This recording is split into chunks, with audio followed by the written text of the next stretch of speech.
Welcome to Mack Training Academy. I'm Professor Joey Mack, and today we're going to go through leg lock positions.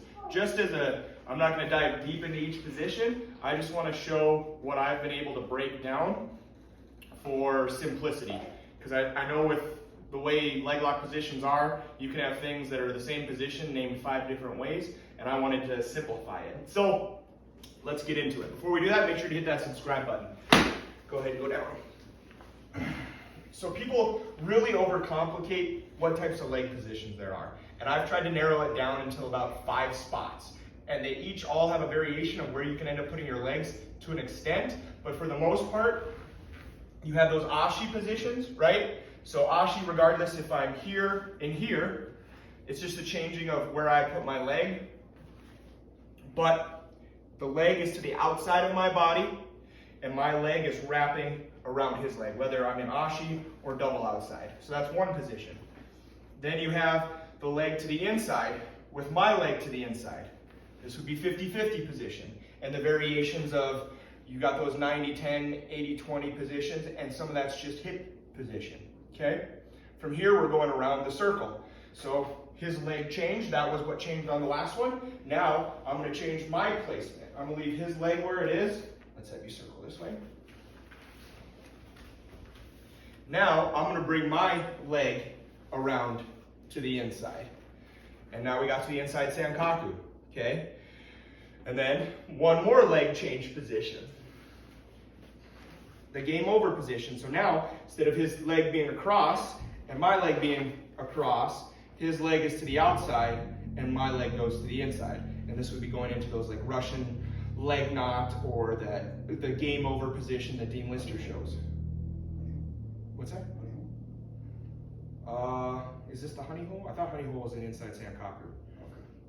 So this would be my 4th position. And what you're noticing is it's an orientation based on where my legs are on a rack, right? So for me, it started getting really convoluted and I started getting confused because you have all these, like this honey hole and 411 and inside sankaku and there's other stuff. 50-50, 80-20, 90-10. And I was like, man, how am I keeping up with all this stuff?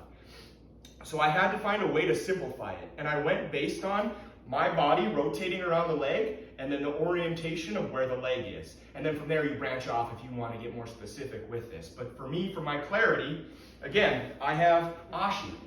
My legs wrapped, and it can be here or here, right? These are where it becomes a variation, right? I mean, you probably have these in different places. Well, now my leg comes across, it changes it, right?